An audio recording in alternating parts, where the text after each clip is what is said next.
SER Podcast.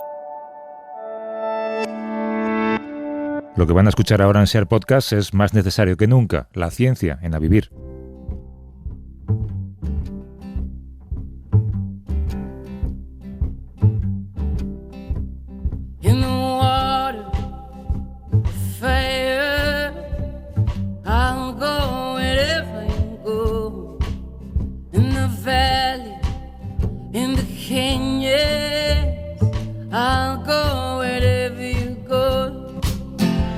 Tenemos en esta parte del programa a un químico, bioquímico y presentador de un programita en la 2, que cada vez ve más gente, diría yo, el cazador de cerebros, y a un doctor en genética y biología molecular, que también escribe historias en El País, Pere Estupiñán y Javier San Pedro, que creo que están ambos en la península, pero no estoy seguro, estáis en la península, ¿no? Sí, yo francamente dentro de la península. Sí, tú muy dentro. Y Pere, estás casi fuera, ¿no? Sí, bueno, estoy en la frontera entre Cataluña y Valencia, casi, en San Carles de la Rápita, el Delta del Ebro. Mira qué bien. Por cierto, bienvenido al Club de los Vacunados, ya me han dicho, Gracias. Sí, me costó. ¿Qué te ha tocado? Sí. No, me tocó la Pfizer, pero me costó un poco, porque como vivo en Argentina, llamé al sistema de salud aquí en Cataluña y me dicen, oye, tú no estás registrado. Y tenían que asegurarse... Bueno, a ver, en teoría me puedo vacunar igual, pero una cosa curiosa, es un pueblo de playa de estos que tienen como miedo de que durante el verano empiece a aparecer gente... Porque, claro, ellos tienen las dosis de vacunas que tocan por la gente que hay en el padrón. ¿Sabes? Pero como llega mucha gente durante el verano, tienen miedo que diga, oye, me falta la segunda dosis de esta, no sé qué, y entonces, nada, al final... Esto va a ser una polémica, ¿eh? Es una preocupación. Sí, es una preocupación. Sí.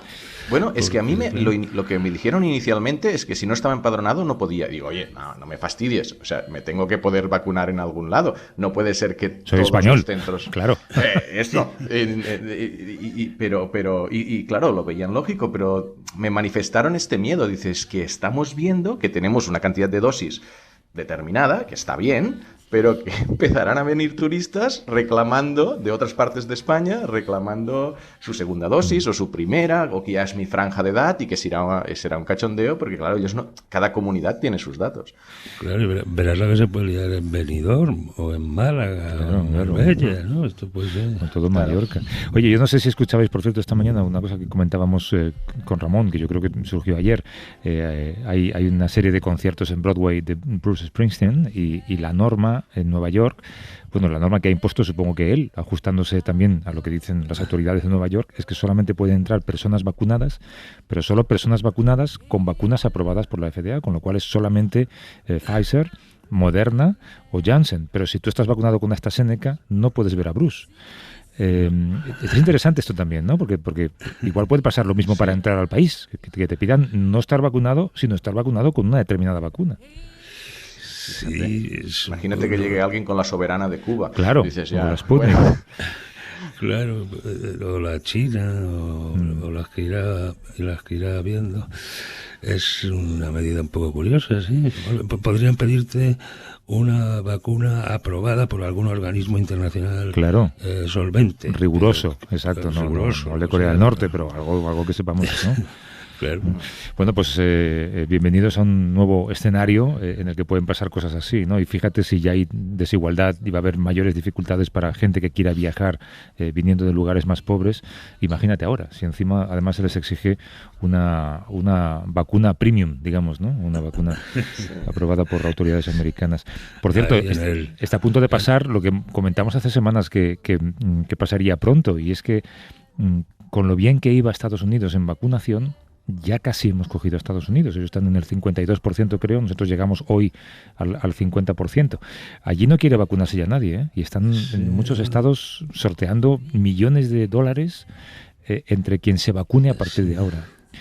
Sí, ya se han dado con ese tope, ¿no? Que aquí no tenemos, por lo menos no de momento, no parece que lo vaya a haber. que es la gente que no se quiere vacunar, sí, ya no saben lo que hacer, ¿no? Y ahora son los jóvenes los que no se quieren vacunar, ¿eh? ¿Y son los jóvenes? Sí, en Estados Unidos son mayoritariamente los jóvenes que piensan que ya han hecho suficientes sacrificios durante esta pandemia. Esto decía hoy un articulista en el periódico. Como para pedirles uno más, ¿no? El otro día me pasó una cosa relacionada con esto. Mira, que la comparto, a ver qué pensáis, porque es como una disonancia cognitiva, ¿eh? O sea, conocí indirectamente a una persona que era antivacunas, bueno, que no antivacunas, pero que no quería vacunarse, total, que se infectó y no sabía si alegrarme o no. ¿Os pasa a vosotros? Esto es un dilema moral. Esto se lo dejamos a los guardianes de la moral. Pero es una sensación como muy humana, ¿no? Pero de decir, claro, no, por un lado no quieres que... Es como justicia poética, que conozco, ¿no? Y que puedo apreciar, ¿sabes? Pero no quieres que le pase nada, pero al mismo tiempo piensas que se lo merece. Y hay una disonancia cognitiva allí, no sé. Sí, no sé, Javier, tú que eres esto justifica que nuestra genética nos permita no sentirnos mal por ello. No sé si me coges. Venga, Javier. A ver, así a bote pronto se me ocurre que el mejor sistema, según determinan los modelos de los matemáticos, para organizar una sociedad no es creérselo todo, ¿no? Y a cualquier extraño que venga te crees todo lo que te diga, porque si te está engañando, pues a la siguiente ya, bueno, te lo vas a creer otra vez y así todas las veces que haga falta. Sino que, vale, le das una oportunidad a la primera, pero si la segunda no, lo que te vende sigue siendo una estafa, a ese ya no le vuelves a dejar entrar ahí, ¿no? O sea, que no cometer un error una vez es humano y cometerlo dos veces, no sé, que no me acuerdo qué era. Sí. Pero, hombre, de ahí a la genética tú no sabría. Les he dado unas vueltas, pero bien. La famosa frase en la que se atascó George Bush durante la guerra, ¿te acuerdas? La de shame on me, shame on you. Oye, el teléfono es el 638-855-349, a ver si al final tenemos un huequecito para escuchar a gente que os quiera preguntar vuestra opinión o escucharos hablar sobre algún tema en particular. Es al final de esta hora 638-855-349, que es un número de WhatsApp, así que pueden dejar también una nota de audio. No vamos a acelerarla, una nota de audio o un teléfono y volvemos a llamar. Hay también un informe interesantísimo de la Universidad de Oxford que dice que las personas que tienen miedo a las agujas son el doble de propensas a no creer en las vacunas. Bueno, curioso, tiene cierto sentido, ¿no? Te estás construyendo una realidad alternativa para evitar aquello que te da miedo, ¿no? Exacto, sí. No te reconocen ni a ti mismo, a lo mejor, que tienes miedo a la aguja. Desde luego no piensas reconocérselo a los demás. Además tienes miedo de desmayarte delante de todo el mundo, porque el miedo a la aguja suele ir asociado a un desmayo. O como ver la sangre, ¿no? Ver un corte, una herida abierta o algo. Es relativamente frecuente que la gente se desmaye al verlo. Sí, sería bueno ver si la vacuna fuera oral, por ejemplo, si también serían más antivacunas o no. Es decir, porque claro, las fobias son muy específicas. O sea, alguien puede tener una fobia concreta a las agujas y no correlacionar, o sí. O sea, el punto es, si tienes este miedo irracional, ¿eres más miedoso en general o tienes más ansiedades y por tanto también tienes más recelo de los antivacunas? Sí, o sea, sería una prueba interesante decir, no, te la doy oral. Sería una prueba bastante determinante. O sea, si se la das en un terroncito de azúcar, a lo mejor el número de antivacunas cae a la mitad. Si la das en una palmera de chocolate, caería el número de vacunas. Bueno, eso es lo que estás intentando en Estados Unidos, pero ni por eso, ¿no? Oye, que el virus sigue mutando, lo cual entraba dentro de lo previsto. Tú aquí lo contaste, todo este proceso que ahora estamos viviendo hace muchísimo tiempo, cuando empezaba la pandemia, Javier. Pero ¿qué determina que llamemos variante a cada cambio que se va produciendo? La verdad es que variante no es un término técnico, ¿no? Es un término del lenguaje común.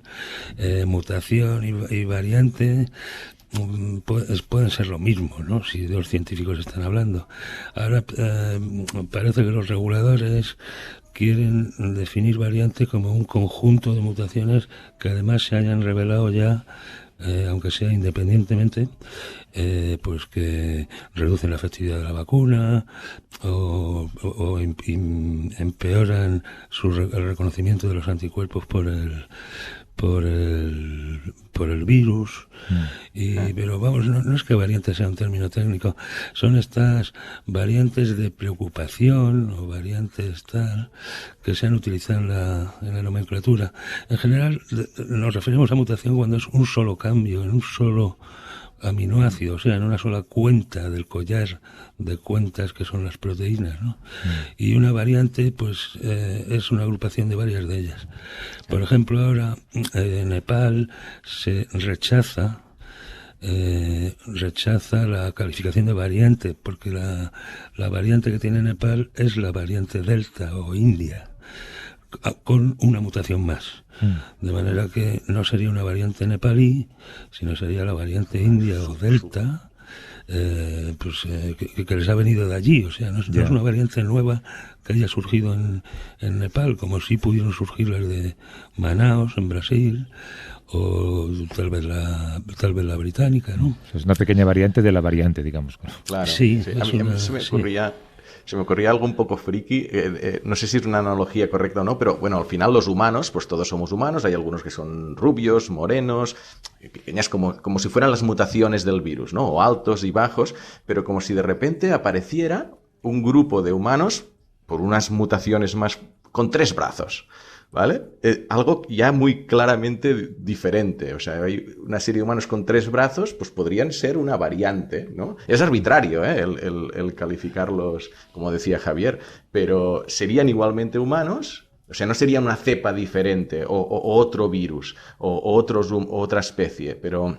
Sí, no sé, algo que sea significativamente diferente, ¿no? Oye, y por la percepción casi, porque sobre esto yo creo que cada uno tiene una opinión y quienes realmente saben son los epidemiólogos, pero el anuncio de no mascarillas en lugares públicos al aire libre a partir del sábado, ¿os parece precipitado? ¿Os parece...? Para mí no.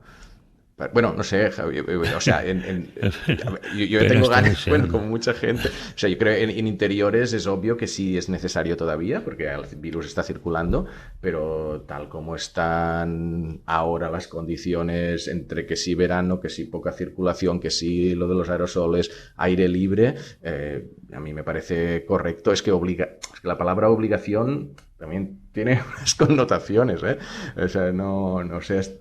No, igual me precipito, pero yo creo que ya está bien poder relajar esto, ¿no? De las mascarillas en exteriores, ¿no? Javier. Bueno, las mascarillas tenían algo de simbólico o de mensaje a la población, ¿no? El mero hecho de tener que llevar mascarilla andando por la calle es un factor de, digamos, de fidelización del paciente o del ciudadano, ¿no? Para que es una manera de señalizar, oiga, que hay una pandemia, ¿no? Fíjese cómo va la gente con mascarillas. Bueno, en ese sentido, pues retirar la parte más simbólica de la mascarilla, que es en exteriores que estén bastante despejados. No me refiero a la calle Preciados en Navidad, sino en un exterior, imagínate. La calle Preciados en Navidad, Javier, es todos los días. Tú lo sabes que vives aquí. Pues por ahí ni se metan, ¿no? Pero o con mascarilla, ¿no? Pero en fin, hay exteriores como parques, playas, no hablemos ya de la montaña, del campo, que realmente hay pueblos abandonados donde solo vive una persona y tenía que ir con mascarilla hasta ahora, ¿no? El pobre hombre ahí, cuando no se va a encontrar a nadie que más quisiera él. Claro, pero hay una parte que tiene que ver con el comportamiento y supongo con nuestra memoria, ¿no? Yo no sé a vosotros, pero es que a mí yo me sorprendo lo mucho que se me olvida, por ejemplo, ponerme la mascarilla cuando salgo del coche.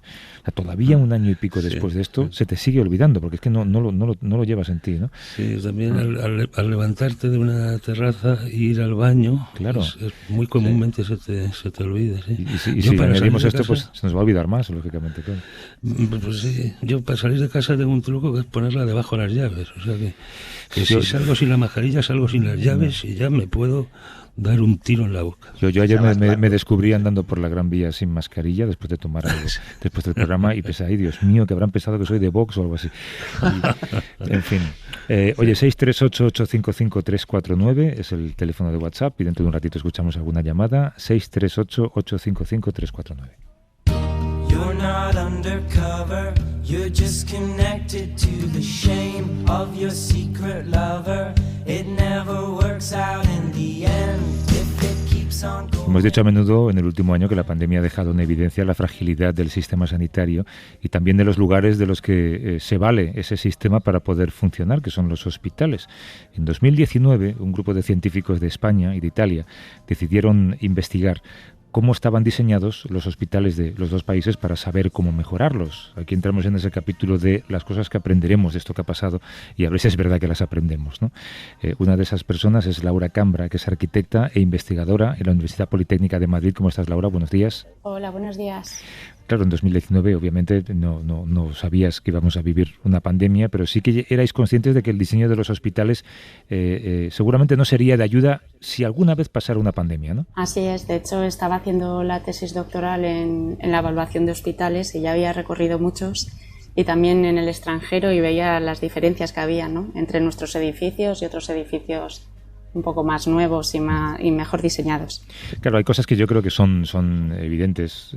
Por ejemplo, son más funcionales los hospitales a lo ancho que a lo alto, porque evitas ascensores, que me imagino que son lugares también problemáticos para la dispersión de virus, ¿no? Entonces, en ese sentido, supongo que hospitales construidos dentro de ciudades son menos eficaces. Están más limitados porque no tienen esa flexibilidad. Está claro que si hay un brote como el que hemos tenido, necesitas reorganizar el hospital y ya sea dividirlo en partes más pequeñas o aumentar la capacidad. Claro, un volumen horizontal te permite hacerlo de manera más sencilla que en vertical, que ni puedes alargar los ascensores, ni puedes poner más plantas, estás mucho más limitado. ¿Cómo sería el hospital perfecto para ti si lo diseñaras desde cero? No existe, no creo que exista. Además, el hospital está en constante cambio y en constante evolución.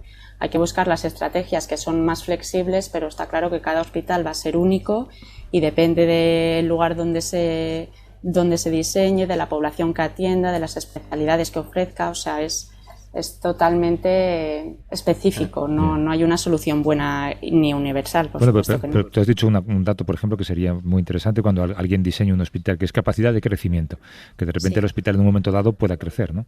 Sí, pero eso luego depende, por ejemplo, de la parcela donde esté ubicado el hospital, si tiene posibilidad de expansión o no. Igual tiene un aparcamiento en superficie que funciona como aparcamiento, pero en el momento que se necesite se puede quitar el aparcamiento y seguir el hospital por ahí, por ejemplo.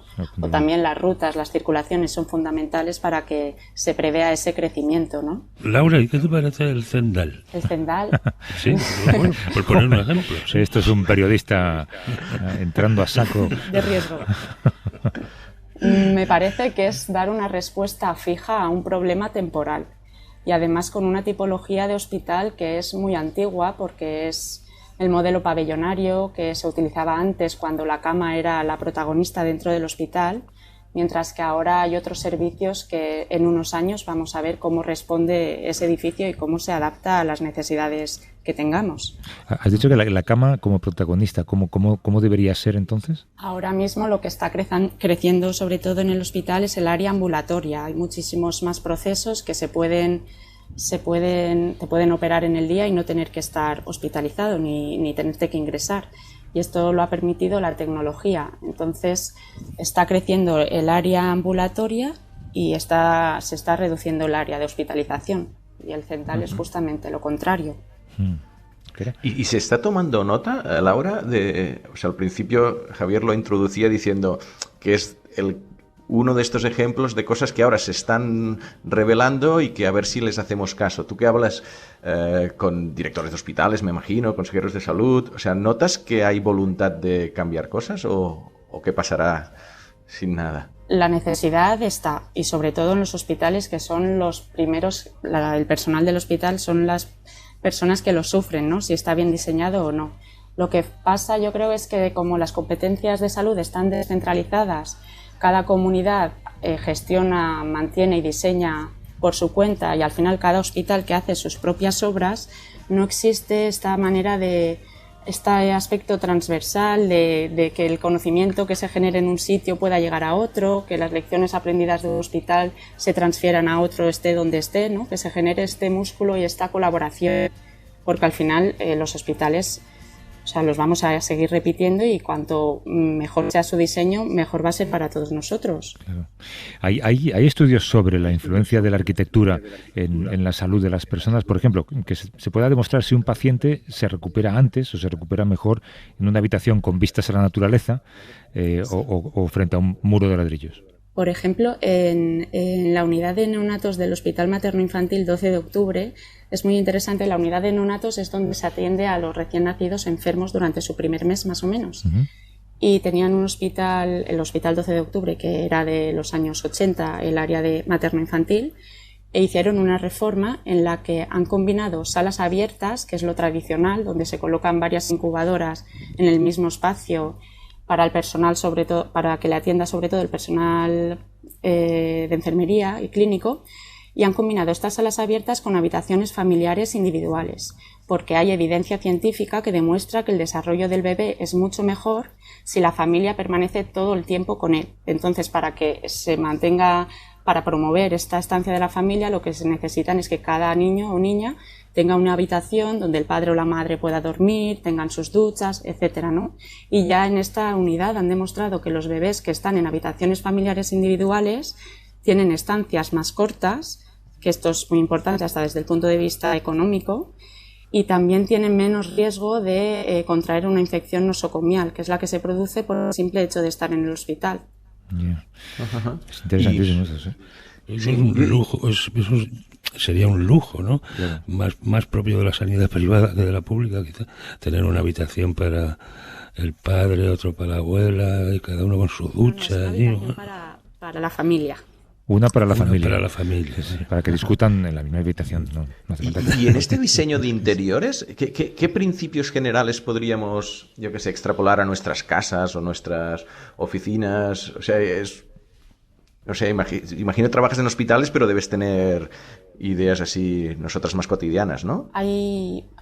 Bueno, yo sobre lo que he investigado sobre todo es sobre el proceso de diseño basado en evidencias, que en realidad es utilizar la investigación para fundamentar las decisiones de diseño y establecer un vínculo entre cuestiones variables de diseño y resultados clínicos, que en el hospital pues son las estancias de hospitalización, el uso de analgésicos, la satisfacción de los pacientes, pero este mismo proceso se puede aplicar en cualquier tipología, como dices. Por ejemplo, en las oficinas pues se busca una mayor productividad y unos mejores resultados para la empresa. Y las estrategias van desde vistas, espacios verdes, maderas, o sea, todo lo que nos gusta y nos sienta bien. Claro, nos sienta bien, exacto. Que creo que una de las cuestiones que más se ignora en el diseño del hospital es los flujos internos de circulación, ¿no? Que haya, por ejemplo, accesos separados para pacientes contagiosos y personas sanas. Sí, claro, esto es fundamental porque las circulaciones al final es lo que te estructura todo el edificio y todos los recursos, todos los tipos de personas distintas que van a recorrer el edificio. Y si no están bien diseñadas desde el principio y sobre todo segregadas, unas para pacientes externos, para visitas, para acompañantes y otras internas para toda la actividad de dentro del hospital, ¿no? Y esto se ha visto, por ejemplo, en muchísimos hospitales que en la pandemia decían, pues ahora hay que separar flujos, que sobre todo los recorridos hasta en atención primaria, ¿no? Que se han hecho muchas líneas en los suelos. Pero claro, si los edificios no estaban pensados desde su inicio, es muy difícil reconfigurar las circulaciones si no se han diseñado como con la importancia que se merecen. Claro, al final siempre seguro que hay un embudo al final del pasillo, ¿no? Oye, ¿tú sabes si hay médicos en los equipos que diseñan los nuevos hospitales? Hemos hecho un estudio que es el que hemos publicado en The Conversation conjunto con la Politécnica de Milano, en el que lo que queríamos era esto, Ana, encuestar a los estudios de arquitectura, primero identificarlos, quiénes son los que están haciendo hospitales en la actualidad y ver cómo lo hacen, qué capacidades o qué formación tiene. Y una de las preguntas que les hacíamos era si había personal sanitario de enfermería o de medicina dentro de los estudios de arquitectura o investigadores. Y en España no había. En España no había. Y encima de eso, creo que elegisteis España e Italia porque tenemos una cosa en común y es hospitales muy antiguos, ¿no? hospitales muy antiguos, sistema sanitario descentralizado y un gasto sanitario similar. Pues está muy bien, lección aprendida. Laura Cambra, que es arquitecta e investigadora en la Universidad Politécnica de Madrid. Gracias, Laura. Un abrazo y suerte. Muchísimas gracias a vosotros. Hasta luego. Saludos.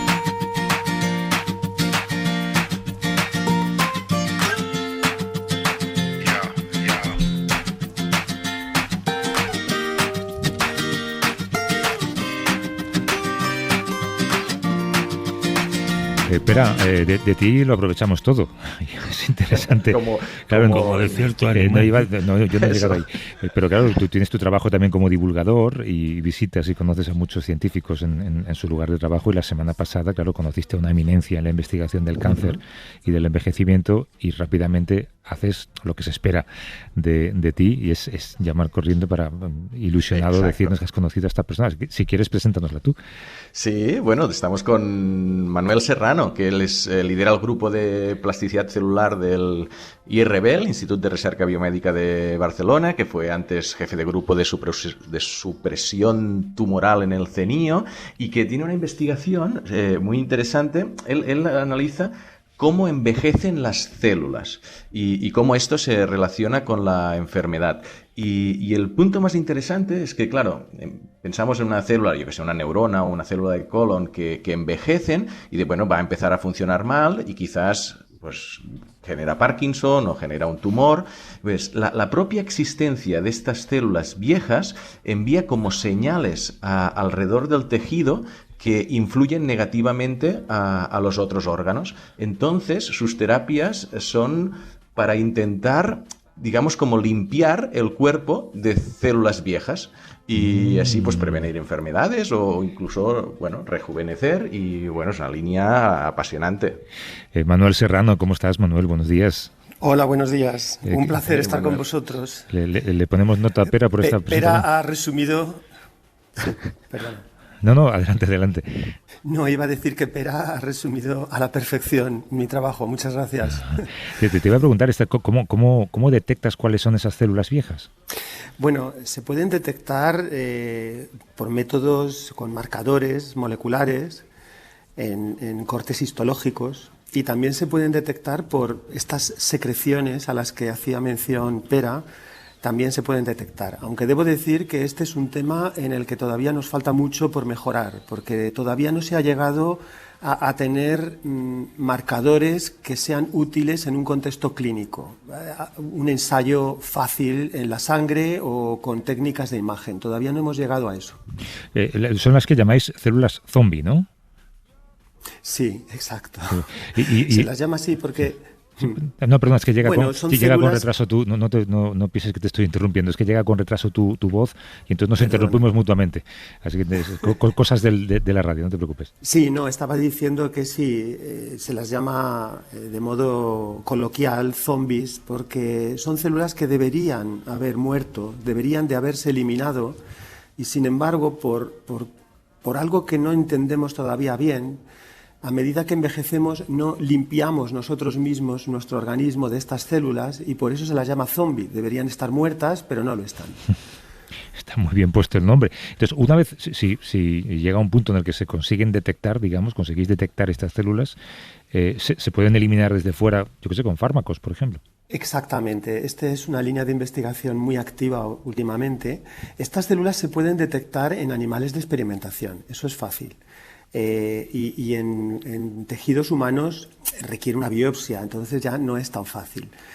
Pero yendo a los fármacos, ahora hay toda una nueva generación de fármacos experimentales. Quiero enfatizar que están en fase experimental, en pacientes humanos están experimentando.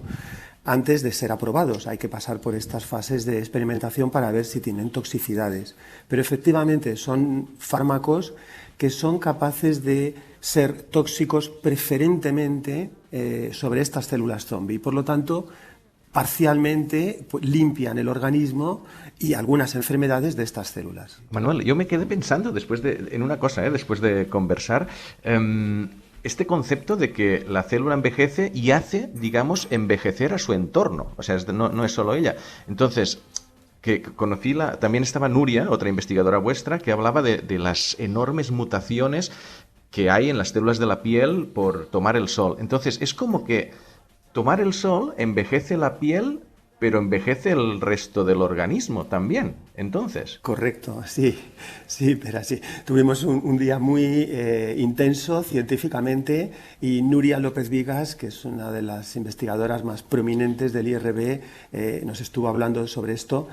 Efectivamente, existe este concepto de que el envejecimiento de un órgano o de un tejido se comunica al resto. Esto son malas noticias y buenas noticias. Son malas noticias en el sentido de que, claro, si nos envejece la piel, en cierto modo nos está envejeciendo por el interior todo nuestro organismo. Pero es bueno porque si el problema está en la piel, por ejemplo, en el caso que has mencionado, pues si eliminamos estas células senescentes o zombies de la piel, estamos mejorando todo el organismo. De todas maneras, debo decir que Sí, hola Javier. Hola. Sí, acordaos todos de los 3 segundos de retraso. Sí. Okay. Nada, te iba a preguntar 2 cosas. Una es que si te acuerdas que te di clases de prácticas durante la carrera. ¿Cómo? ¡Wow! Lo cual demuestra que se puede llegar a ser un gran científico incluso aunque te haya dado prácticas un cazuelo como yo. Manuel, ¿te acordabas de esto, Manuel? Javier, me acuerdo perfectamente. No solamente me acuerdo de que me diste clases de prácticas, eres pocos años mayor que yo, no muchos, y recuerdo que tú estabas haciendo la tesis. Sí. Y para mí, en ese momento, eras una referencia de...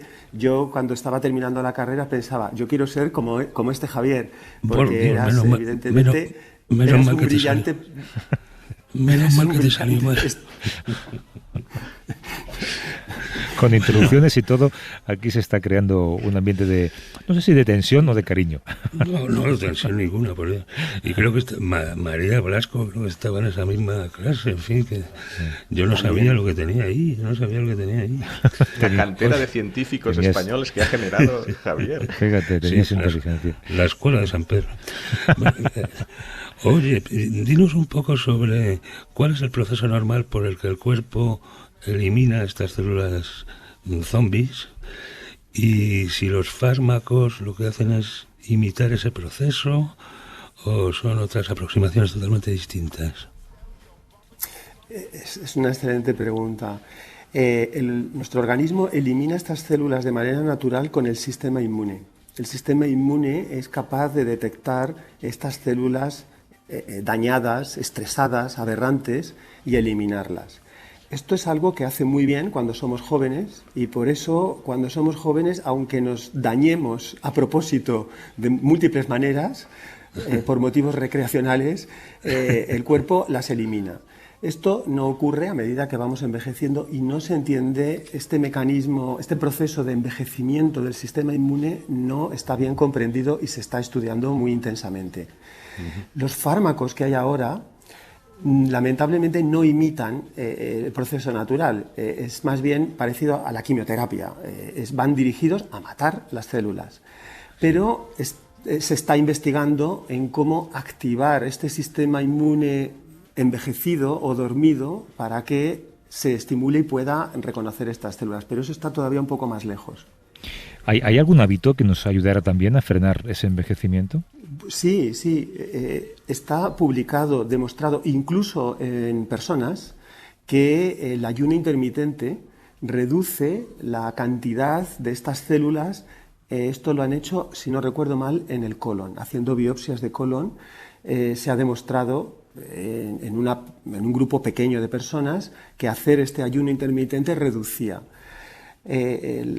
Bueno, esta es una de las maneras. Se sospecha que, y creo que también hay datos sobre esto, que hacer ejercicio moderado también lo reduce. Al final terminamos en las cosas obvias, el no abusar de la comida y el hacer ejercicio moderado son cosas beneficiosas y se puede detectar al nivel de estas células zombie. Y Manolo, ¿y esto es el ayuno intermitente? Si no me equivoco, son 16 horas sin comer y el resto comiendo moderadamente. Correcto. Hay versiones más suaves de 14 o de 12 horas. Pero bueno, tampoco se ha visto que haya mucha diferencia entre 12 y 16 horas. Básicamente consiste en saltarse el desayuno y prácticamente pasar de una cena hasta la comida del día siguiente. Ahí tienes ya casi 16 horas. Pero ¿te refieres a diario, digamos, o hacerlo de vez en cuando para... A diario, sí. A diario. Para el resto de nuestra vida, sin desayuno y sin café. Fíjate. Bueno, mientras quieras seguir sano, ya cuando te quieras suicidar, ya puedes comer todo lo que quieras. Pero a mí también, me intriga. No, te iba a preguntar que, o sea, está claro que con hábitos saludables pues envejecemos más lento, cuidamos más a nuestro cuerpo, viviremos más años y tal. Pero esta aproximación médica a tratar el envejecimiento, ¿no? De decir, oye, pues tú lo haces eliminando células senescentes y otro hará, yo qué sé, otras técnicas. Este concepto de ver el envejecimiento no como algo natural, que dices, bueno, ocurre y ya está, pues no pasa nada. La enfermedad obviamente sí que la tenemos que tratar, pero hay científicos que plantean el envejecimiento casi como una enfermedad también, como algo que se puede corregir y extender la vida, pues no solo cuidándonos, sino con fármacos o con medicina, ganar 10, 15, bueno, luego hay flipados que dicen 200, pero... Tú, en este debate, ¿en qué punto te sitúas, ¿no? En esta extensión farmacológica de la vida? Sí, lo has resumido muy bien. Yo no comparto esta idea de considerar el envejecimiento una enfermedad. Muchos investigadores, entre los que me incluyo, consideramos el envejecimiento un factor de riesgo. Algo parecido a la hipertensión o a tener altos niveles o moderadamente altos niveles de glucosa en la sangre, de azúcar. La hipertensión es una situación de riesgo y una persona, porque tenga la tensión alta, no se puede decir que esté enferma. Lo mismo por tener 150 miligramos de decilitro de azúcar en la sangre. Tampoco estás enfermo por eso. Pero es una situación de riesgo y, bueno, las situaciones de riesgo se pueden reducir el riesgo con fármacos. Hay fármacos antihipertensivos que estas personas los toman a diario y, bueno, y reducen el riesgo de tener un accidente cardiovascular.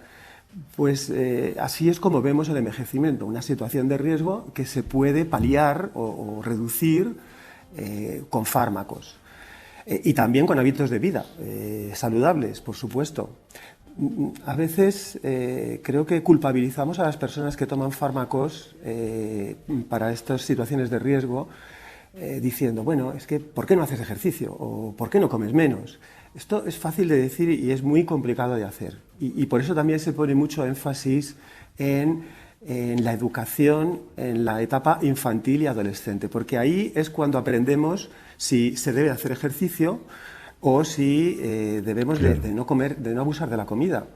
Una vez que hemos aprendido, que nos hemos acostumbrado a abusar de la comida, a tener malos hábitos alimenticios o a ser muy sedentarios, es muy difícil cambiar eso y yo pienso en mí mismo y pienso cuántas cosas me gustaría cambiar y no cambio, porque las aprendí cuando era un adolescente y ahí se quedan. No lo has explicado perfectamente, todos estamos pensando en el jamón ibérico ahora mismo y en otras tantas cosas, ¿no?, a las que es imposible renunciar si has nacido... o si tienes ese gen en tu cuerpo. Oye, tú de hecho llevas toda tu carrera dedicada a estudiar el cáncer. En el año 93 descubriste un gen que nos protege contra él, que es el gen P16. En los últimos años, fíjate, eso era el año 93, ahora es el boom de la inmunoterapia contra el cáncer. No sé si podría servir también contra las enfermedades asociadas al envejecimiento y de alguna forma usar la inmunoterapia para enseñar al sistema inmune a eliminar esas células muertas. Sí, pero estás dando justamente la clave de lo que estamos trabajando en el laboratorio precisamente ahora, en intentar reactivar el sistema inmune, algo parecido a la inmunoterapia del cáncer, reactivar el sistema inmune para que él de manera natural elimine estas células, que sería de la manera más natural posible, porque lo haría de una manera fisiológica. En eso estamos trabajando. No lo hemos conseguido. Espero que en unos años tenga alguna buena noticia, yo y otros del campo. Yo cuando charlo con gente como tú, Manuel, tengo que decir que sé que te va a sentar mal, pero por favor trabaja mucho, no faltes ningún día, no te cojas días libres y sigue con esto, porque de gente como tú nos beneficiamos todos al fin y al cabo. Manuel Serrano, que es jefe del Grupo de Plasticidad Celular y Enfermedades del Instituto de Investigación Biomédica de Barcelona. Manuel, mil gracias por esta conversación. Muchas gracias a vosotros, ha sido un placer. Hasta luego. Hasta pronto. Hasta luego. Un abrazo, Manuel. Here I am, just waiting for this storm to pass me by.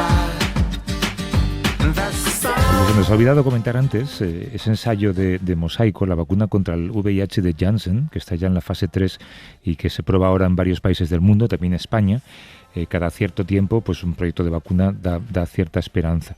¿Tiene que ver esto con el desarrollo de esta vacuna tan deprisa, la vacuna contra la COVID? Pues yo creo que sí. De hecho, esta vacuna que se está usando en el estudio Mosaico está basada en adenovirus, como varias de las que estamos utilizando contra el COVID, ¿no? Y claro, es lógico que sobre todo con las técnicas más innovadoras como la del RNA mensajero, pues estén los laboratorios intentando las vacunas que más se han resistido, como es la del VIH, que se nos ha resistido durante décadas, estén intentando aplicar estas nuevas tecnologías a ese problema pendiente, ¿no? Y tanto que pendientes, Y claro, y yo creo que sí, y que también veremos proyectos de RNA mensajero dirigidos en este sentido, sí.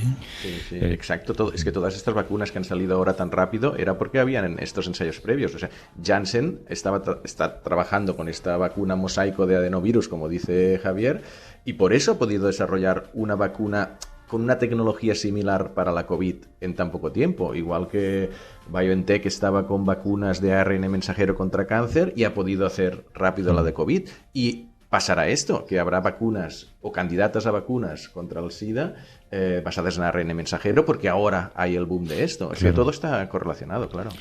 Nos llaman desde... También, perdona, Javier. Sí, dime. No, que muchos virólogos sobre el tema de la vacuna del SIDA, ¿no? Señalan que con el COVID hemos sido particularmente afortunados, por extraño que suene decirlo, ¿no? O sea, las vacunas han salido excepcionalmente bien, en tiempo récord, a la primera, en fin, que ha sido un virus que al fin y al cabo ha sido relativamente fácil de tratar, de inmunizar a la gente contra él, ¿no? El SIDA tiene muchos problemas. Una es su altísima tasa de mutación, que es mucho más alta que la del SARS-CoV-2, y esto es como ya estamos viendo incluso con el SARS-CoV-2 es un elemento de preocupación, ¿no? Todas estas variantes que surgen. Pero además es que el SIDA infecta justo a las células del sistema inmune que deberían estar reaccionando contra él. No, él infecta a los linfocitos, a las células que deberían estar produciendo anticuerpos y respuestas celulares inmunes contra el virus. Y esto complica la cuestión por un factor que no sabemos muy bien cuál es. Y hay dificultades específicas del SIDA. Que nos llama desde Oviedo rápidamente José Manuel. ¿Cómo estás? Buenos días. Hola, buenos días. ¿Cómo va todo?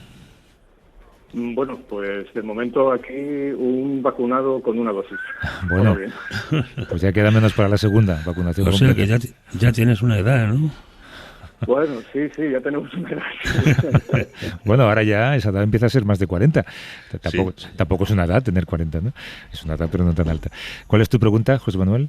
Pues mi pregunta es que después de lo que llevamos de pandemia, la verdad es que todos nos empieza a interesar mucho más todo este tema científico, todo este tema de vacunas, cepas, virus, mutaciones. Y lo que me llamaba la atención de lo que se ha sabido esta semana es que ya los científicos nos contáis, que la existencia del virus es porque se amolda a cualquier tipo de cambio que le pueda interesar y por eso es ese tipo de mutaciones o de cambios que produce, ¿no? Pero llama la atención que en el momento en el que surgió la variante británica, se convirtió en un 50% más contagiosa que la inicial surgida de China. Y ahora la variante india se convierte, dicen, en un 60% más contagiosa que la británica. Lo que me llama la atención es cómo el virus, que entiendo que lo que intenta es amoldarse para seguir viviendo en el ser humano, pero cómo puede multiplicar de esta manera tan brutal la infección. Ya. Gracias, José Manuel. Pues una respuesta rapidísima, Javier, o si quieres dejamos deberes. Bueno, esto ya te la sabes. En fin, es el modo de vida de todo virus, no solo este, es estar cambiando continuamente de manera que pueda escaparse del sistema inmune de sus víctimas y claro, y poder replicarse más. Al replicarse más, lo que hace es desplazar a la variante anterior, ¿no? En el Reino Unido, la variante británica sustituyó por completo a la anterior, ¿no? Que no era la china, era la española, que aquí no la hemos llamado así. Y la variante india está desplazando, o acabará desplazando, a la británica. O sea que no, es cambiar para sobrevivir, ¿no? Cambiar para sobrevivir. Sí, o para reproducirse más que tu colega, ¿no? Claro. No es que eso necesariamente haga más daño a la persona infectada. El virus corre más que sus colegas. Pera Estupiñá y Javier San Pedro, cuidaos mucho y hasta la semana que viene, ¿vale? Abrazos. When the sun goes, that's the sound of sunshine.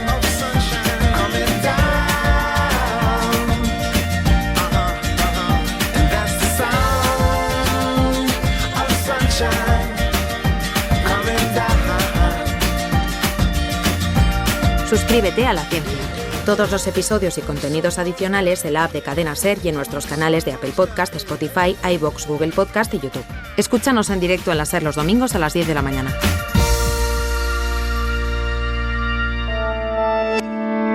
Cadena SER. La radio.